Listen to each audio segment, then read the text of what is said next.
Baik ibu-ibu yang dimuliakan oleh Allah, hari ini insya Allah kita masuk di hadis yang keberapa? Hadis yang ke-12. Baik, nasta'inu billah, kita memohon pertolongan kepada Allah Subhanahu wa taala. Kita memasuki hadis yang ke-12. Kita baca dulu ya bareng-bareng ya biar kita bisa lebih fokus. An ibni Umar radhiyallahu anhu qala khatabana Umar radhiyallahu anhu bil jabiyah faqala ya ayyuhan nas inni kumtu fikum kama qami rasulillahi sallallahu alaihi wasallam fina faqala usikum bi ashabi thumma alladhina yalunahum thumma alladhina yalunahum thumma yakshul kadhibu hatta yahlifar rajulu wa la yustahlaf wa yashhada syahidu wa la yustashhad ala la yakhluwanna rajulun bimra'atin illa kana thalithahuma syaitan alaikum bil jama'ah wa iyyakum wal furqata fa inna syaitana ma'al wahid wa huwa minal isnaini ab'ad man arada buhbuhatal jannati falyalzamul jama'ah man sarrathu hasanatuhu wa sa'athu sayyi'atuhu fadzalikal mu'min. Masya Allah, panjang napa pendek niki hadisnya Bu? Tapi ini alhamdulillah tidak an-annya nggak ke bawah Bu. Kalau an-annya ke bawah bisa sampai 2 lembar. Ya Masya Allah. Baik, kita akan cari terlebih dahulu. Di sini disebutkan an ibni Umar. Berarti an ibni Umar adalah Abdullah bin Umar. Sekarang kita belajar, subhanallah, siapa sosok Abdullah bin Umar. Ya, dan kenapa kita harus belajar sosok seorang sahabi? Karena pada mereka terdapat banyak kebaikan. Ya, subhanallah, generasi-generasi yang luar biasa tangguh. Ya, Masya Allah. Abdullah bin Umar ini adalah putranya Umar bin Khattab, Bu. Jadi Ibnu Umar namanya adalah Abdullah bin Umar. Catat dulu, Ibnu Umar itu namanya beliau Abdullah bin Umar. Di setiap kali ibu-ibu menemukan Ibnu, pastikan atau yakinkan bahwa itu adalah namanya Abdullah. Ibnu Umar, Abdullah bin Umar. Ibnu Abbas, Abdullah bin Abbas. Ibnu Mas'ud, Abdullah bin Mas'ud. Ya. Nah, Abdullah bin Umar, putranya Umar bin Khattab. Berarti saudaranya siapa, Bu? Betul, saudaranya Hafsah. Hafsah itu siapa? Istrinya Nabi kita Muhammad sallallahu alaihi wasallam. Nasabnya beliau adalah Abdullah bin Umar. Bapaknya namanya Umar. Kemudian kakeknya namanya Al-Khattab. Mbah buyutnya namanya Nufail. Abdullah bin Umar bin Khattab bin Nufail bin Abdul Uzza. Jadi orang-orang zaman dulu tuh abdu bukan dinisbahkan kepada Allah tetapi kepada berhala. Ya, sekali lagi. Abdullah bin Umar bin Khattab bin Nufail bin Abdul Uzza. Umar, Khattab, Nufail, Abdul Uzza. Kita ambil 4 aja ya. Biasanya kalau orang Arab itu mereka minimal tahu mbah buyutnya 4 generasi. Ibu-ibu tahunya berapa generasi? 1, nama bapaknya. Ya, simbahnya ya kadang masih tahu simbah ya. Yang terputus tuh mbah buyut. Baik, Abdullah bin Umar bin Khattab. Tadi siapa lagi? Bin Nufail bin Abdul Uzza. Sudah hafal kan ibu-ibu? Ya, insya Allah. Nah, Abdullah bin Umar ini lahir pada tahun ketiga kenabian. Perlu diingat ya ibu-ibu, berarti kalau tahun ketiga kenabian tuh Rasulullah udah hijrah belum? Belum. Artinya ketiga kenabian maksudnya bagaimana? Betul, Rasulullah SAW baru diangkat menjadi nabi pada tahun ketiga. Ya, berarti Ibnu Umar lahir di Mekah atau Madinah? Di Mekah. Ya, pada tahun ketiga kenabian.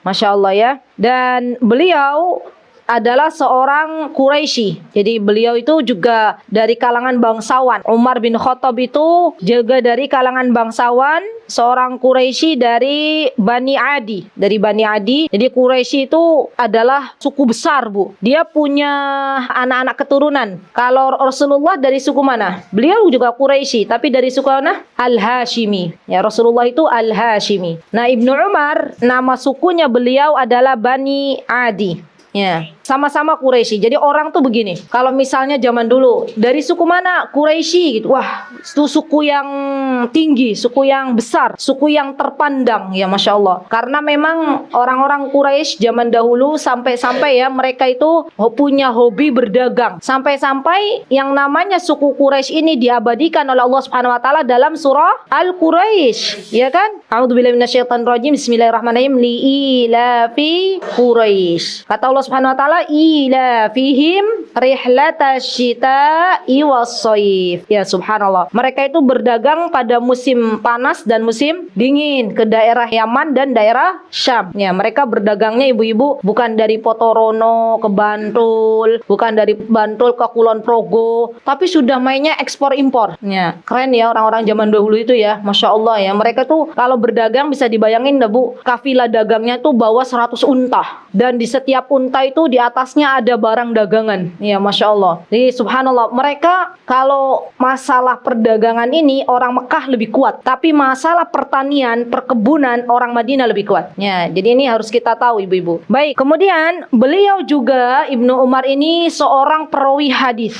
Bahkan ada yang mengatakan beliau hampir di bawahnya Abu Hurairah. Jadi meriwayatkan hadisnya di bawahnya Abu Hurairah. Subhanallah. Kalau Abu Hurairah berapa? Beliau meriwayatkan hadis, masih ingat nggak? 5.500 sekitar ya, 557. Kalau Ibnu Umar ada yang mengatakan 2.630 hadis. 2.630 hadis. Kira-kira banyak nopo sedikit Bu? Banyak ya. Kita 100 saja hadis Arba'in Nawawi aja ada yang hafal, ada yang enggak. Itu baru 40. Ya. Ini udah ribuan. 2.630 hadis. Subhanallah. Kira-kira Bu, kalau ada sahabat nih yang banyak sekali meriwayatkan hadis, artinya sahabat ini hobi menuntut ilmu apa mboten? Ya, termasuk Ibnu Umar itu ibu-ibu Masya Allah Tabarakar Rahman adalah seorang anak yang waktu itu dibawa oleh Umar bin Khattab. Ya, jadi waktu ada majlis ilmu, waktu ada majlis bersama Rasulullah SAW, kan para sahabat pada datang. Ada Abu Bakar As-Siddiq, ada Umar bin Khattab, ada Utsman, ada Ali. Nah, waktu itu Abdullah bin Umar masih kecil dibawa oleh Umar bin Khattab, didudukkan di majlisnya orang dewasa. Subhanallah. Sampai suatu hari ibu-ibu Rasulullah SAW menanyakan sebuah pertanyaan. Masih ingat nggak kisahnya? Ada yang tahu nggak apa kira-kira kisahnya, Bu? Rasulullah mengatakan seorang mukmin itu hendaklah ia senantiasa memberikan manfaat. Kata Rasulullah, ada pohon yang dia itu bisa memberikan manfaat. Semuanya itu bermanfaat. Kira-kira pohon apa? Kurma. Kemudian Ibnu Umar itu tahu bahwa itu adalah kurma, tapi beliau diem. Beliau nggak bilang. Kenapa? Karena beliau menghormati orang-orang besar yang ada di majlisnya Rasulullah SAW. Subhanallah ya. Ini adab, Bu. Adab. Ya, namanya adab. Waktu itu Rasulullah SAW tidak mendapatkan jawaban dari para sahabat ridwanullahi alaihim. Setelah Rasulullah mengatakan itu adalah pohon kurma, maka Ibnu Umar bisik-bisik ke ayahnya, ayah, mungkin bahasa Indonesianya ya, abati. Karena manggilnya biasanya para sahabat itu anak-anaknya manggil ke ayahnya abati. Abati itu abi, ayah, bapak gitu ya. Ibu ummi, ya kalau bahasa Arab. Abati tadi sebenarnya saya tahu jawabannya adalah kurma, tapi saya tidak mengemukakan karena banyak orang-orang atau para sahabat yang lebih senior, yang lebih dewasa. Subhanallah. Lihat, anak kecil sudah tahu adab ya Bu ya. Begitulah pendidikan orang-orang Arab, Bu. Jadi pendidikan orang-orang Arab tuh yang saya mungkin boleh share, mereka itu punya anak, tapi mereka melihat anak itu harus diajarkan terutama masalah adab dan sesuatu yang bermanfaat untuk mereka. Contoh nih Bu, misalnya kalau tadi Ibnu Umar dibawa oleh Umar ke sebuah majelis ilmu, itu bermanfaat apa mboten? Bermanfaat ya. Dan orang Arab itu punya kurikulum Bu dalam hidupnya. Anak-anak usia sekitar kelas 3 SD itu minimal harus bisa nyembelih kambing. Iya, Masya Allah ya. Lah anak kita 3 SD, boro-boro nyembelih kambing, nyembelih ayam aja ketakutan. Ya, kelas 3 SD itu mereka sudah punya kurikulum harus bisa nyembelih kambing. Masya Allah ya. Anak perempuannya Bu, anak SD itu harus sudah bisa ngepel, nyapu, nyetrika, bikin roti, masak, semua udah bisa. Coba ibu cek, di sini ada orang Yaman, itu kan orang Arab juga ya, di daerah-daerah Piungan sini. Itu anak perempuannya Masya Allah Tabarakar Rahman sudah bisa merapikan rumah, padahal masih kecil. Ya Masya Allah, itulah didikan mereka. Subhanallah. Maka dari itu Ibnu Umar ini menjadi sosok yang luar biasa. Sampai-sampai beliau waktu sebelum usia 15 tahun Bu, beliau datang kepada Rasulullah SAW. Ya Rasulullah, saya mau ikut perang Badar katanya ya. Anaknya masih kecil, pengen ikut perang Badar. Rasulullah mengizinkan apa betul? Tidak mengizinkan. Kata Rasulullah SAW, wahai Abdullah bin Umar, kamu masih kecil. Nanti tunggu 15 tahun baru boleh ikut perang. Ya, kalau misalnya nih pemerintah kita bilang, ayo anak laki-laki, para bapak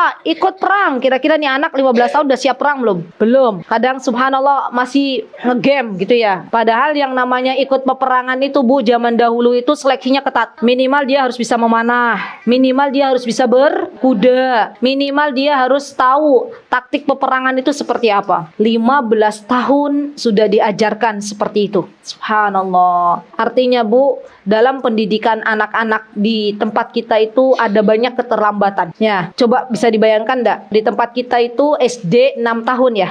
Belajarnya kan 6 tahun kan Bu? Bukan usianya SD, belajarnya 6 tahun. Itu sebenarnya kurikulum 6 tahun Bu. Kalau kita persingkat itu bisa lebih cepat dari itu. Subhanallah, bisa lebih cepat. Subhanallah. Maka dari itu ibu-ibu harus punya kurikulum lagi. Anaknya sekolah, di sekolah misalnya ya, harus ada kurikulum rumah. Kira-kira anak saya usia SD itu harus bisa apa saja. Terutama kemandirian harus diberikan. Dan terutama lagi adalah urusan sholat Bu. Ya, itu jadi kurikulum utama dalam keluarga. Karena urusan sholat itu mulai 7 tahun sampai 10 tahun itu tanggung jawab kita memberitahukan kepada anak-anak kita bagaimana sholat. Kalau sampai terlambat saja, subhanallah, maka jangan kaget kalau anaknya malas sholat. Ya, subhanallah. Nah, Abdullah bin Umar juga beliau sangat senang meniru Rasulullah SAW. Sampai kata Ibunda Aisyah radhiyallahu anha, tidak ada orang yang lebih banyak meniru Rasulullah SAW ya, kecuali Abdullah bin Umar. Ya, Masya Allah. Jadi beliau tuh saking cintanya kepada Rasulullah SAW, kemana Rasulullah SAW ditiru. Gerakannya Rasulullah SAW ditiru oleh Abdullah bin Umar. Masya Allah. Dan beliau terkenal sebagai sahabat yang sangat semangat meneladani Rasulullah SAW, baik perkataan maupun perbuatan. Masya Allah. Jadi semuanya ditiru oleh Abdullah bin Umar. Baik. Kemudian ibunya Abdullah bin Umar adalah Zainab binti Maz'un.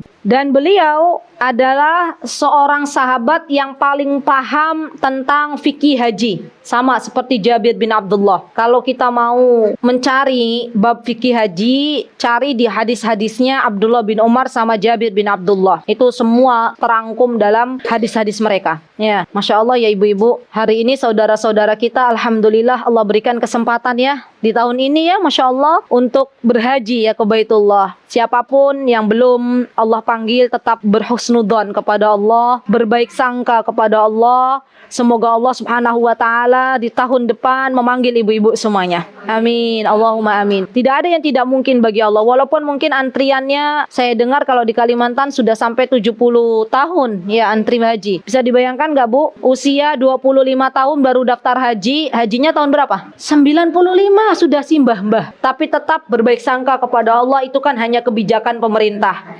Barangkali suatu hari kelak kita nggak pernah tahu kan, pemimpinnya pemimpin yang adil, pemimpin yang sangat perhatian terhadap urusan haji, yang sudah daftar haji berangkat gitu kan, bisa kan Bu? Subhanallah. Maka terus berbaik sangka kepada Allah Subhanahu wa taala, dan kita doakan saudara-saudara kita yang saat ini sedang berhaji diberikan kemudahan oleh Allah Subhanahu wa taala. Amin. Allahumma amin. Karena pas musim panas. Ya. Jadi bulan-bulan ini pas musim panas. Ya, semoga kuat. Ibu-ibu kalau bertanya ke saya, Ustazah, emang bisa haji itu musim dingin? Bisa. Ya. Kapan? Karena yang namanya bulan Hijriah itu terus biasanya mundur. Ya. Kalau bulan Dzulqa'dah dan Dzulhijjahnya berada di bulan Desember Januari, maka musim haji jadi dingin. Ya, baik. Kemudian Abdullah bin Umar juga Masya Allah beliau memberikan fatwa. Subhanallah nih ibu-ibu. Karena Abdullah bin Umar itu adalah orang berilmu, orang punya ilmu, duduk di majlisnya Rasulullah SAW, maka beliau pun akhirnya diminta oleh orang-orang untuk berfatwa. Jadi sebenarnya orang-orang yang berfatwa itu bukan ia mengumandangkan saya mau berfatwa, bukan. Tapi diminta oleh orang-orang. Wahai Syekh, saya mau bertanya. Wahai Abdullah bin Umar, bagaimana hukumnya ini? Bagaimana hukumnya itu? Akhirnya beliau berfatwa kurang lebih Bu dalam kehidupannya 60 tahun. Masya Allah, lama atau sebentar Bu? Lama sekali, Masya Allah. Padahal ketika itu usia beliau 84 tahun. Berarti menjadi seorang mufti berapa tahun Bu usianya? Coba dicek. Beliau berfatwa 60 tahun. Usianya beliau 84 tahun. Dari usia berapa beliau berfatwa? 24. Lihat, 24 tahun Abdullah bin Umar sudah menjadi seorang mufti. Orang yang berfatwa itu mufti. Dan urusan mufti ini bukan urusan yang sepele Bu. Nggak semua orang itu bisa menjadi seorang mufti. Dia harus tahu dulu ilmu-ilmu agama. Masya Allah. Dan ilmu agama itu sangat-sangat luas cakupannya. Bisa jadi Bu, ya kalau kita zaman sekarang ada orang ahli di bidang fikih, belum tentu ahli dalam bidang bahasa Arab. Ada orang ahli dalam bidang bahasa Arab, belum tentu dia ahli dalam bab misalnya akidah. Ya. Dan terkumpullah ilmu semuanya kepada Abdullah bin Umar. Dan seorang mufti harus punya ilmu yang banyak. Ya Masya Allah. Saat ini mufti yang masih hidup, yang Masya Allah biasa berfatwa siapa Bu? Semoga Allah menjaga beliau. Siapa? Syekh Saleh Fauzan. Ya. Itu ulama yang masih hidup, yang beliau biasanya dimintai fatwa oleh kaum muslimin seluruh dunia. Subhanallah, ya semoga Allah menjaga beliau. Semoga Allah menjaga beliau. Rasanya sedih sekali Bu kalau ada ulama tuh meninggal dunia. Ya, karena dengan itu Allah cabut ilmu dari dunia ini. Ya subhanallah. Baik, kemudian Abdullah bin Umar ini wafat beliau pada tahun 73 Hijriah. Ya, wafat pada tahun 73 Hijriah. Di usianya yang sepuh, 84 tahun sebelum wafat beliau pernah mengalami kebutaan. Jadi Abdullah bin Umar ini sebelum meninggal pernah beliau buta matanya. Ya, Insya Allah.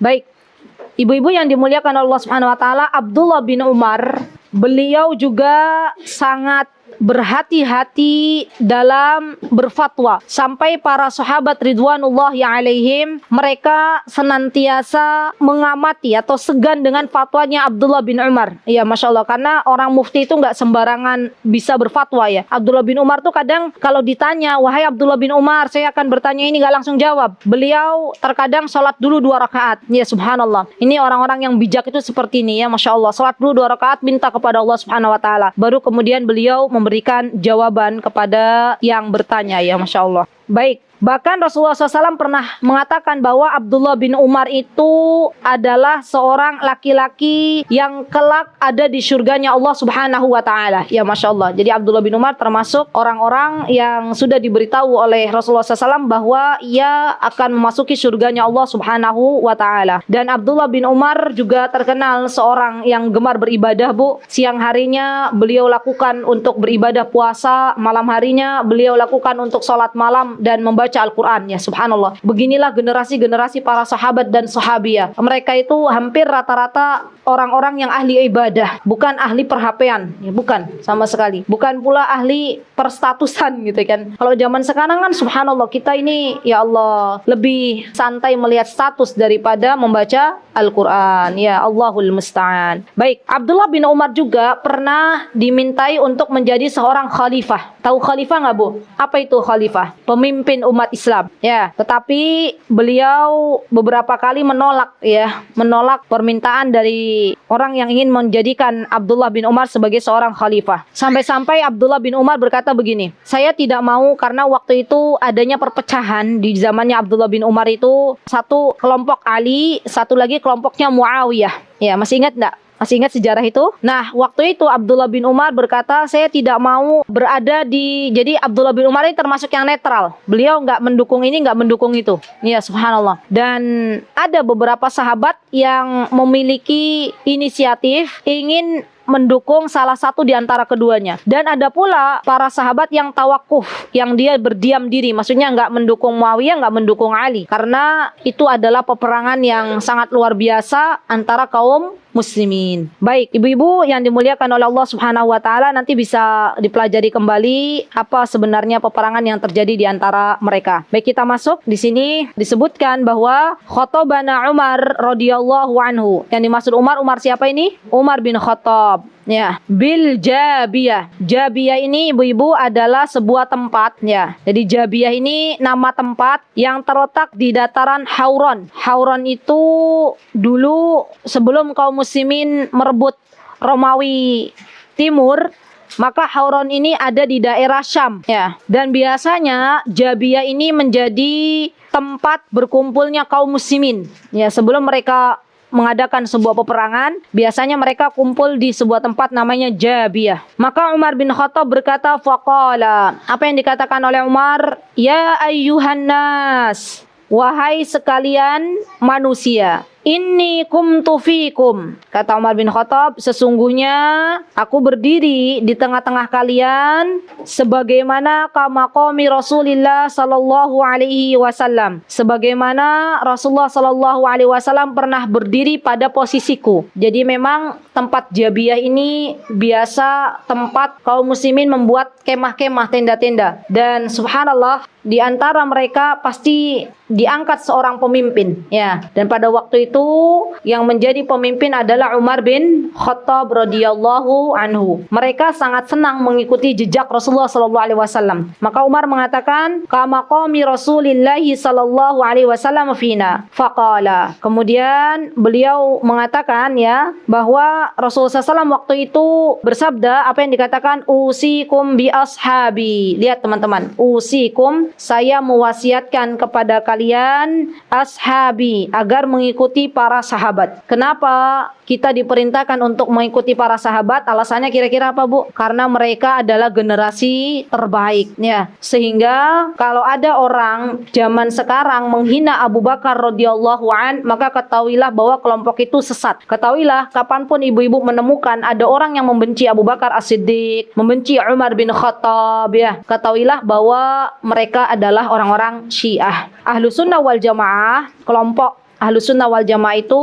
adalah kelompok yang memuliakan para sahabat radhiyallahu anhum jami'an. Semua sahabat itu udul, Bu. Udul itu apa? Adil. Adil itu mulia. Tidak ada yang cacat sedikit pun dari kalangan sahabat radhiyallahu anhum. Walaupun mungkin dalam sejarah pernah kita dengar adanya mungkin perbedaan pendapat, ya kan? Kalau ada perbedaan pendapat antara misalnya Abdullah bin Mas'ud dengan Abdullah bin Umar misal. Hanya perbedaan pendapat yang dimaafkan. Tapi tidak sampai kita akhirnya naudzubillah summa naudzubillah membenci para sahabat radhiyallahu anhum jami'an. Sudah jelas para sahabat ini disebutkan di dalam Al-Quran bahwa Allah ridho kepada mereka. Ya, subhanallah. Dan ini menjadi bekal ibu-ibu untuk kita sebagai orang tua berkata kepada anak-anak kita, nak, kita itu harus mencintai para sahabat. Karena yang memerintahkan untuk kita mencintai para sahabat adalah Rasulullah sallallahu alaihi wasallam. Barangkali suatu hari kelak ketika kita sudah tidak lagi di dunia, anak kita ikut-ikutan kawannya. Ya kan, zaman sekarang kan gampang banget ya, Bu. Sedih rasanya kalau kita lihat anak kita seperti tumbuhan yang nggak punya akar yang kokoh.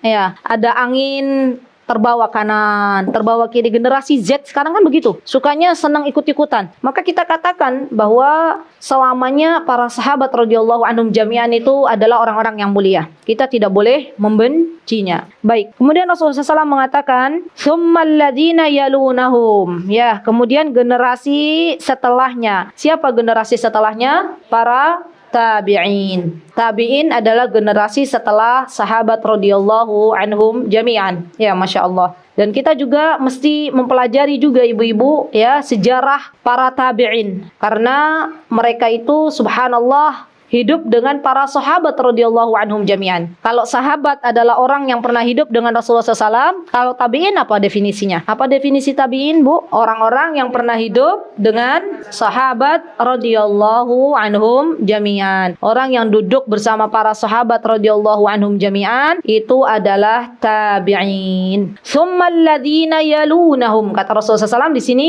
kemudian generasi setelahnya. Siapa generasi setelahnya? pengikutnya tabi'in atau tabi'ut tabi'in. Ya, jadi 3 generasi itu para sahabat, tabi'in dan atba'ut tabi'in. Berarti kalau atba'ut tabi'in ini definisinya apa ibu-ibu? Orang-orang yang hidup bersama para tabi'in. Ya, subhanallah. Boleh nggak saya kasih PR? Berat nggak ibu-ibu? Sebutkan satu saja dari setiap generasi. Ibu cari, biar dicari. Siapa di antara para sahabat? Satu saja, satu. Siapa para tabi'in? Satu saja. Dan siapa contoh atba'ut tabi'in?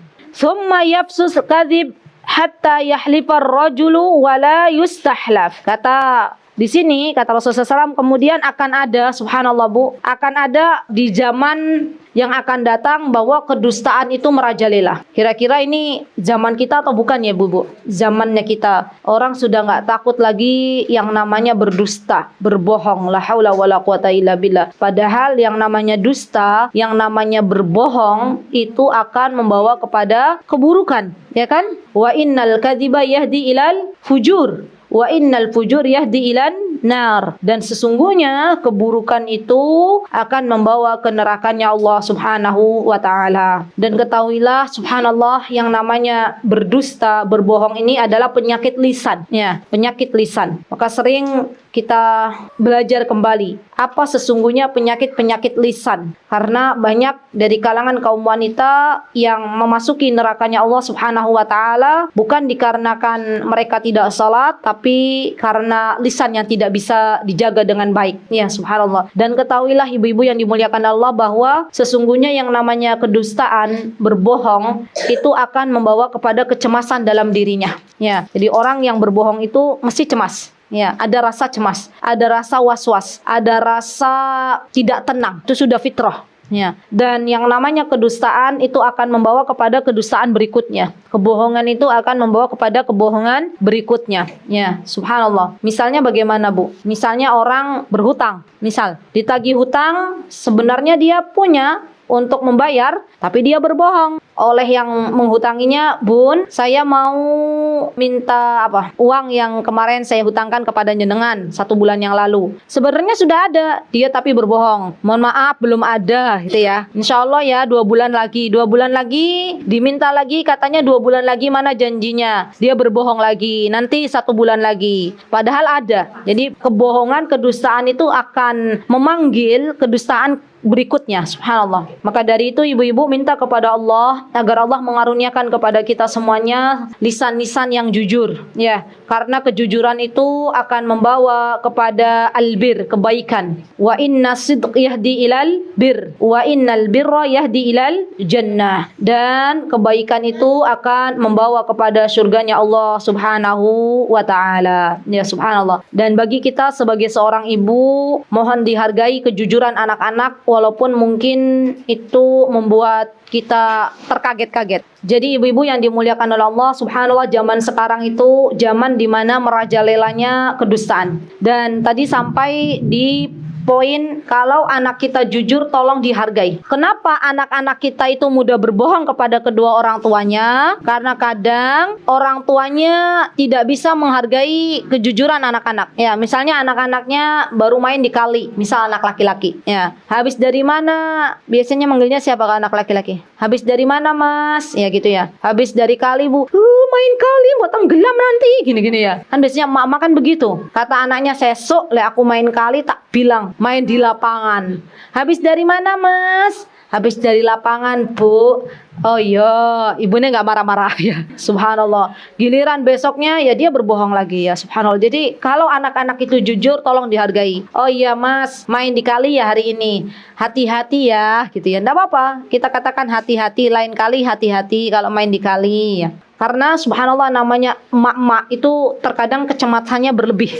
Ya, kecemasannya berlebih, kekhawatirannya berlebih. Ya, subhanallah. Kenapa bisa demikian, Bu? Coba saya mau tanya. Kenapa? rasa sayang yang terlalu tinggi, dan lupa menitipkan anaknya kepada Allah Zat yang Maha Menjaga. Catat baik-baik, Bu, kenapa kita itu cemas ketika melepaskan anak-anak? Karena kita lupa menitipkan kepada Allah Zat yang menjaga anak-anak kita. Maka hargai anak-anak agar anak-anak menjadi seorang yang jujur. Ya, apapun yang dikatakan oleh anak-anak kita hargai. Ya, jangan langsung kita marahi. Baik, kemudian di sini disebutkan tentang wasiatnya. Apa wasiatnya? Ini wasiatnya Rasulullah SAW ya. Hatta yahlifar rajulu wala yustahla. Akan ada zaman di mana seseorang itu bersumpah, padahal dia tidak diminta untuk bersumpah. Dan ketahuilah yang namanya memperbanyak sumpah itu tidak diperbolehkan di dalam agama kita. Apalagi sampai jual sumpah untuk sebuah perniagaan. Dan banyak di antara biasanya orang-orang Arab, sepertinya kalau orang Indonesia tidak memperbanyak sumpah ya. Sumpah tuh begini loh, Bu. Demi Allah gitu loh. Wallahi, tallahi, demi Allah barang daganganku itu bagus gitu loh. Misal. Terus dikit-dikit demi Allah, saya kemarin habis dari rumahnya teman saya. Wallahi. Nah, ini hati-hati ya ibu-ibu. Kalau lihat ada orang suka bersumpah, ya ini hati-hati. Artinya dia itu adalah orang yang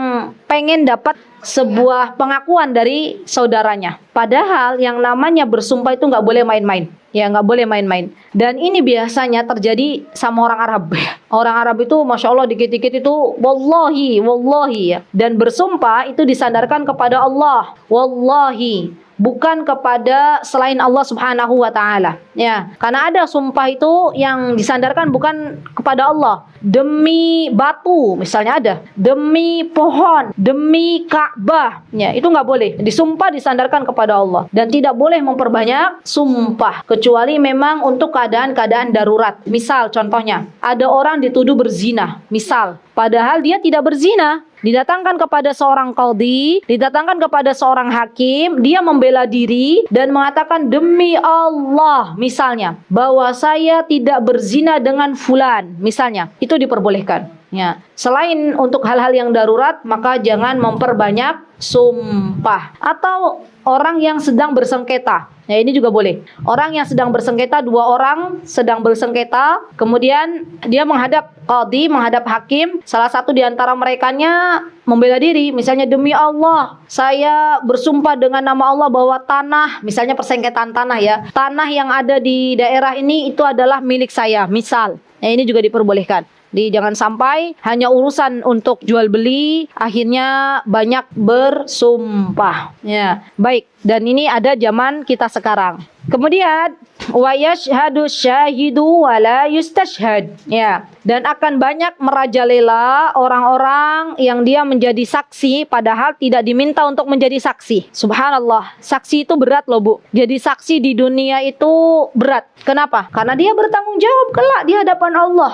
Ya, subhanallah. Dan persaksian ini adalah sebuah amanah. Ya. Banyak kata Rasulullah SAW akan merajalela orang-orang yang dia tidak diminta untuk menjadi saksi, karena persaksi itu harus diminta sebenarnya. Tolong kamu jadi saksi ya nanti gitu ya. Dan untuk menjadi saksi ini bukan cuman untuk akad nikah. Kan kalau di Indonesia tuh begitu kan, saksinya siapa gitu ya. Oh, saksinya bapak ini dan bapak ini misalnya. Dalam hutang piutang itu juga sebenarnya harus ada saksi, Bu. Ya, kita itu kadang meremehkan sebuah syariat. Ada hutang piutang tidak ditulis, tidak ada saksi, kemudian terjadi sebuah keributan di masa yang akan datang, maka dua orang ini akhirnya saling ribut. Coba kalau kita ikuti perintahnya Allah. Kalau ada orang berhutang, tulis dan adanya saksi. Maka besok kalau misalnya ada sesuatu di antara keduanya dalam bab masalah hutang, maka nanti bisa dipanggil saksinya. Dan saksi ini hendaklah memiliki sifat yang jujur. Apa, Bu?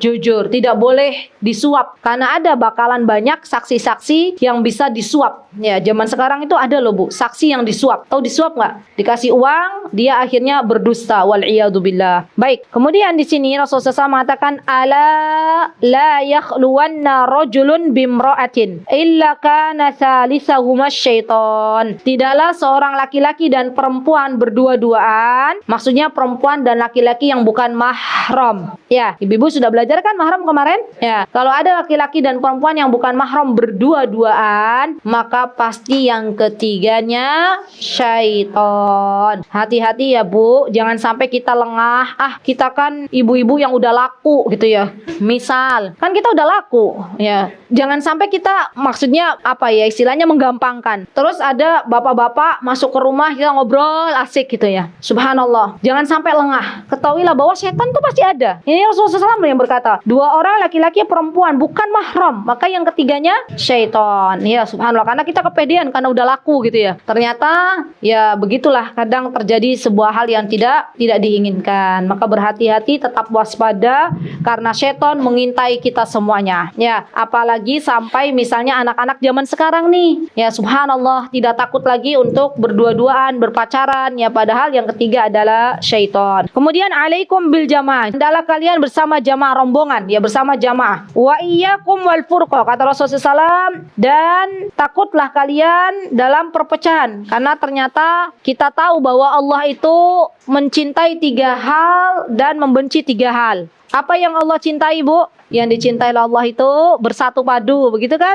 Tidak berpecah belah. Yang kedua, yang dicintai Allah itu wa'tasimu bihablillahi jami'ah, ya. Tidak berpecah belah, wala tafarraqu. Terus wa'tasimu billah. Apa yang dibenci? Qila waqal. Terus menghambur-hamburkan harta, idha'atul mal. Yang ketiga, kasratus su'al, banyak bertanya. Ya, jadi itu yang dibenci oleh Allah. Qila waqal, katanya fulan, katanya fulana. Kemudian menghambur-hamburkan harta, dan kasratus su'al, banyak bertanya sesuatu yang tidak bermanfaat. Jadi yang namanya berpecah belah, yang namanya kita tidak bersatu, itu adalah sesuatu yang tidak diperbolehkan di dalam agama kita. Baik, kemudian di sini fa inna syaitana ma'al wahid wa huwa minal itsnaini ab'ad. Karena syaitan itu biasanya bersama 1 orang, dan kalau 2 orang setonnya semakin menjauh. Ya, subhanallah Bu. Jadi kita di dalam kehidupan bermasyarakat tidak bisa mengandalkan diri kita sendiri. Toh nanti yang akan memandikan jenazah kita siapa? Orang lain. Yang akan menyolatkan jenazah kita siapa? Orang lain. Yang akan menggotong jenazah kita sampai ke pekuburan siapa? Orang lain. Maka kita butuh orang lain. Dan janganlah menyendiri. Berbaulah bersama masyarakat. Kalau kita bisa tahu apa-apa yang menjadi dasar sebuah perintah Allah dan Rasulnya. Jadi begini loh, kaidahnya begini. Jangan sampai kita hanya saya maunya sendiri aja di rumah, ditutup rapat-rapat pintunya, nggak mau bergaul dengan tetangga. Bergaul dengan tetangga. Tetangga itu adalah yang diperintahkan oleh Allah untuk kita berbuat baik kepadanya. Ya, apapun kondisi tetangganya, tetap kita harus berbuat baik, Bu. Karena yang namanya tetangga itu diperintahkan untuk kita berbuat baik. Mangkana yu'minu billahi wal yaumil akhir falyukrim jarahu. Barang siapa yang beriman kepada Allah dan Rasulnya, maka ia muliakan tetangganya, ya. Jadi kita harus bergaul, kita harus berjamaah, tidak sampai hanya sendiri saja. Ya subhanallah. Dan inilah akhlak di dalam Islam, karena subhanallah Islam itu adalah agama untuk semua kalangan, ya, rahmatan lil alamin. Baik. Kemudian di sini man arada buhatal jannati, subhanallah. Dikatakan barang siapa yang menginginkan bagian tengah surga. Tulis Bu. Buha itu bagian tengah surga. Jadi surga itu ada tengahnya, ada pinggirnya. Kalau ada tengah mesti ada pinggir. Barang siapa yang menghendaki tengah surga, hendaklah fayal zamul jamaah. Hendaklah dia berjamaah. Ya subhanallah. Jangan menyendiri sendiri. Man sarratuhu hasanatuhu wa sa'atuhu sayyi'atuhu fadzalikal mu'min. Ini kaidah yang bagus. Kata beliau, barang siapa yang kebaikan-kebaikannya membuat ia berbahagia dan keburukan-keburukannya membuat ia susah, maka itu adalah orang beriman. Jadi sifatnya orang beriman itu, ibu-ibu, adalah orang yang senantiasa memberikan kebaikan untuk sesama. Ya subhanallah, karena itu akan membuatnya bahagia. Saya sering mengatakan kepada ibu-ibu semuanya, jadilah kita orang yang ketiadaan kita nanti dirindukan oleh banyak orang. Sekarang ibu-ibu punya andil dalam apa? Misalnya Bu Eni punya andil, saya bisa nge-MC, monggo nge-MC. Saya bisa menghubungi ustazah, monggo bisa menghubungi. Ibu-ibu andil dalam berdakwah, dalam komunitas itu kita harus punya andil, Bu. Jangan sampai kita itu hanya sebagai penonton, tapi kita harus jadi lakon gitu ya. Lakon tuh yang bisa memberikan kebaikan. Walaupun misalnya dalam pengajian ini saya bisanya membersihkan ruangan, ya sudah, saya pengen nanti berperan membersihkan ruangan. Saya berperan gulungin tikar, ya subhanallah. Dan jangan pernah meremehkan satu kebaikan, Bu. Bisa jadi ibu-ibu hobi gulung tikar ya, bukan gulung tikar bangkrut ini loh, gulungin tikar. Kalau ada hobinya ibu-ibu ya, saya maunya nyiapin mejanya ustazah, maunya nyiapin karpet gitu ya. Dia berkomitmen memberikan kebaikan itu, bisa jadi inilah jalan ia memasuki surganya Allah Subhanahu wa taala. Dia harusnya ibu-ibu kalau ditawarkan siapa yang mau jadi panitia kajian, saya gitu ya, Masya Allah. Itu kan kebaikan. Dan saya yakin ya, mesti tuh kalau ada orang itu ringan tangan. Tahu ringan tangan nggak? Diminta kebaikan tuh, ya wis rapopo, saya aja. Tiba-tiba orang ini meninggal dunia, Bu. Ditangisi nggak sama yang lain tuh? Ya Allah, dia kan baik banget gitu ya. Ya Allah, dia tuh apa-apa kalau saya minta tolong segera gitu ya, subhanallah. Akan ada rasa hilang, ya rasa kehilangan, subhanallah. Jadilah kita orang seperti itu. Ya, jangan kita menjadi orang yang sering menyusahkan orang lain. Ya, subhanallah. Di sini kan dikatakan, jangan kita menjadi orang yang senantiasa memberikan keburukan kepada orang lain. Karena kalau kita nggak ada di dunia ini, maka orang lain mensyukuri, ya nggak? Misalnya meninggal dunia orang yang biasa bikin susah, orang yang biasa lisannya nggak dijaga. Kalau berbicara nyelekit, misalnya siapapun yang berjumpa dengannya mesti pulang-pulang nangis. Ya, kenapa? Karena apa? Dapat perkataan yang tidak mengenakan. Suatu hari fulana itu meninggal dunia, apa yang diucapkan? Alhamdulillah gitu ya, dia sudah nggak ada gitu ya. Innalillahi wa inna ilaihi raji'un ya. Maka akan disyukuri ya. Jadilah kita orang-orang yang banyak memberikan kebaikan, karena sesungguhnya kebaikan itu akan kembali kepada diri kita masing-masing. Barakallahu fikunna jami'an ya akhwat. Semoga apa yang kita dapatkan pada hari ini bisa kita amalkan di dalam kehidupan kita sehari-hari. Semoga Allah Subhanahu wa taala meridhoi kita semuanya. Apabila ada kebenaran datangnya dari Allah Subhanahu wa taala, apabila ada kesalahan datangnya dari saya pribadi, saya mohon maaf yang sebesar-besarnya. Aqulu qouli hadza wastaghfirullah li wa lakum wa akhiru da'wana alhamdulillahi rabbil alamin. Wassalamualaikum warahmatullahi wabarakatuh.